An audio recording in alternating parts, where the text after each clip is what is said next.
Hello and welcome. This is Mohammad Iqbal Khan, advocate from Iqbal International Law Services, Karachi. I am here for another legal topic. आज का जो हमारा topic है जिस पर हम डिस्कस कर रहे हैं वो है कि मेंटेनेंस ऑफ द वाइफ का maintenance during the iddat maintenance. Today topic is iddat maintenance. कि इद्दत मेंटेनेंस क्या होता है और इद्दत मेंटेनेंस क्या हस्बैंड को देना पड़ता है. देखिए, इद्दत वो होती है जो एक तो वो होती है जो बेवा, वो तो एक अलहदा बात है. जब हस्बैंड की डेथ हो जाती है, बेवा गुजारती है टाइम, एक तो वो इद्दत भी होती है. चूंकि उसमें तो हस्बैंड नहीं होता, ऑफ कोर्स उसमें तो कोई इस किस्म का कोई केस फाइल ही नहीं होता. केस फाइल होता है उस सूरत में कि अगर बेवा वो तो बेवा होती है और इद्दत गुजार रही है. तो अब अगर डिवोर्स की सूरत में प्रॉब्लम जो क्रिएट होते हैं डिवोर्स की सूरत में, अब डिवोर्स दो तरह में होते हैं. एक तो स्ट्रेट वे होता है कि जब बीवी को डिवोर्स दी जाती है, वाइफ को डिवोर्स दी जाती है तो वो प्रेग्नेंट होती है, और दूसरी सूरत है प्रेग्नेंट नहीं होती. दो सूरतें, तो उनमें हर एक अलग-अलग इद्दत का पीरियड मुतय्यन किया गया. बहरहाल इस चीज़ में नहीं आते, वो हमारे ऑलरेडी वीडियो मौजूद है कि इद्दत कितनी होती है, इद्दत क्या है, वट.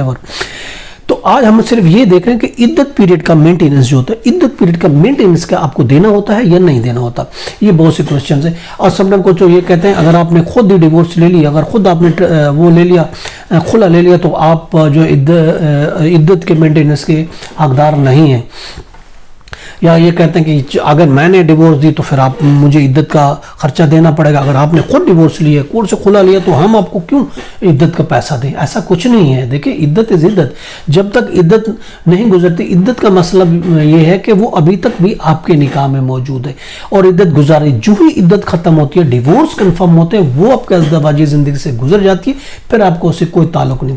इससे कोई ताल्लुक नहीं है कि ये इद्दत डिवोर्स की सूरत में हो रही है या ये इद्दत जो है ये खुला की सूरत में हो रही है. There is no difference. इसमें कोई ऐसी तफरीक नहीं है. कुछ वकला साहब ये भी कहते हैं या कुछ पार्टीज ये भी कहती हैं कि देखें ये तो इसने खुद ही तलाक लिए, तो फिर इद्दत का खर्चा क्या हम दें. ऐसा कुछ भी नहीं है. इद्दत इज इद्दत. इद्दत तक तो आपकी बीवी है ना, आपको खर्चा देना, चाहे वो इद्दत, चाहे खुला के थ्रू इद्दत में है, चाहे वो डिवोर्स की सूरत में इद्दत में, तो इद्दत का खर्चा वो देना तो बहुत ज़रूरी है. देखिए, कुरान मजीद हमारे लिए गाइडेंस के लिए मौजूद है.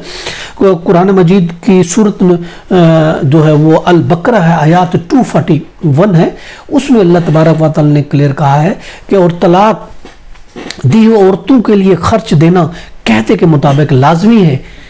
और किस पर? परहेजगारों पर. अगर आप परहेजगार हैं तो आपको अपने कायदे के मुताबिक उनको खर्चा देना आप पे लाजिम है. इससे बड़ी और रूलिंग्स क्या हो सकती है कि कुरान मजीद खुद इस चीज़ के बारे में कहा जाता है. And we are his Muslim and as per Muslim family law ये लाजमी है कि खर्चा जो है इद्दत का खर्चा वो देना ज़रूरी है.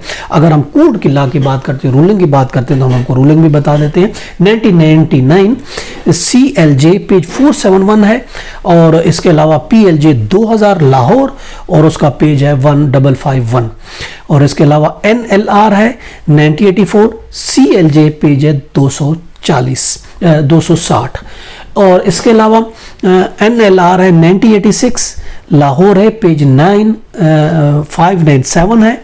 और इसके अलावा NLR 99 SD पेज है 500. और इसके अलावा PLD 2015 लाहौर 258 पेज भी है. इन्हीं सब ये जो जितनी रूलिंग है, इसके अलावा बहुत सी रूलिंग है, उसमें यही हायर कोर्ट ने ये डिक्लेयर किया है कि इद्दत का खर्चा राइट बनता है, इद्दत का खर्चा उसका हक बनता है. चूंकि निकाह जब तक मौजूद है और वो जब तक कंफर्म डिवोर्स दी है, मगर कंफर्म चूंकि नहीं है, और जब तक डिवोर्स कंफर्म नहीं होती तो ये खर्चा कंटिन्यू रहेगा. अगर आप इंडिया की बात करें, बम्बई हाई कोर्ट ने 11/816 2016 में एक जजमेंट दी है. वो है रिहाना सुल्ताना वर्सेस हाशिम सैयद. उसमें भी यही डिक्लेयर किया गया है कि खर्चा देना, इद्दत का खर्चा देना वो ज़रूरी है, बहुत ज़रूरी है. अगर हम अपनी DB बेंच, सुप्रीम कोर्ट के हम DB बेंच की बात करते हैं, सिविल पिटीशन है 4690 2018 की, मोहम्मद जमाल वर्सेस मुसम्मद साजिदा बीबी. उसमें भी यही कहा गया है कि इद्दत का खर्चा देना वो बहुत ज़रूरी है, वो लाजमी है. लाजमी के अलावा लीगली बाउंड है हस्बैंड कि इद्दत का खर्चा, चाहे वो डिवोर्स खुला की सूरत में हुई है, चाहे या हस्बैंड ने डिवोर्स दिया, किसी भी तरीके, चूंकि वो इद्दत में है, इद्दत जारी है, तो उस दौरान इद्दत तक का खर्चा ये हस्बैंड की जिम्मेदारी है, उसको देना पड़ेगा। ये था हमारा आज का टॉपिक कि इद्दा का खर्चा, इद्दा या इद्दत का खर्चा क्या हस्बैंड को देना ज़रूरी है? ऑफ कोर्स उसको देना ज़रूरी है, वो लीगली ओब्लाइड है, लीगली उसकी जिम्मेदारी बनती है कि वो उसको दे। This is today topic. Have a nice day, take care, Allah हाफिज़।